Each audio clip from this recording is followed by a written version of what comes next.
Nicolas Anelka a salué hier d'une quenelle justement ses 2 premiers buts de la saison. Il s'est justifié en disant que c'était une spéciale dédicace, je cite, à son ami humoriste. Et de son côté, le ministre de l'Intérieur, Manuel Valls, tente d'interdire sa tournée. Pour en parler, Nicolas Gardère est avec moi sur ce plateau. Bonjour. Bonjour. Merci d'être avec nous. Vous êtes avocat au barreau de Paris et docteur en droit public.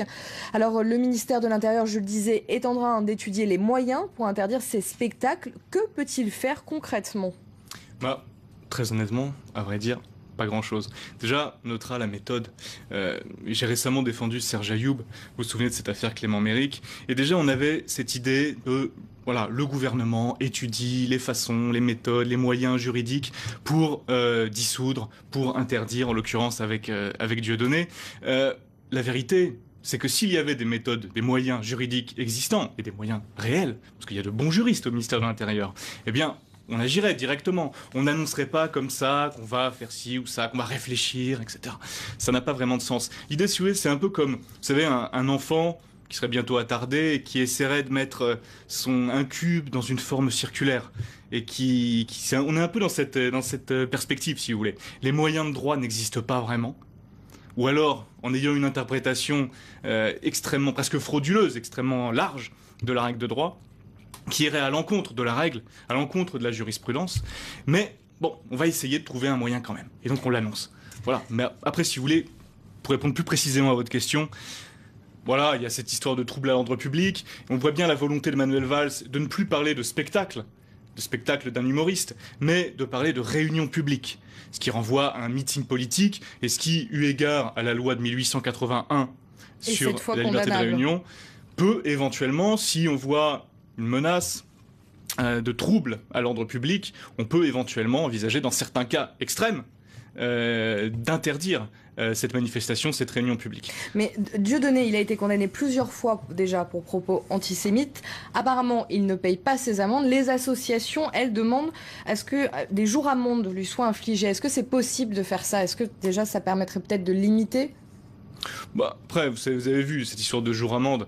Je crois que, si je me souviens bien, Dieudonné a fait une vidéo où il expliquait, parce que le jour amende, si vous le payez pas, vous allez en prison. Le nombre de jours, enfin une peine courte, hein, forcément, mais voilà, il en a fait. Voilà, c'est gorge chaude. Il s'est presque réjoui de pouvoir aller en prison. Il était presque déçu après sa dernière condamnation de ne pouvoir aller en prison puisque la peine de jour amende n'a pas été retenue. Voilà, après il paye pas ses amendes, c'est une chose. Bon, so what ?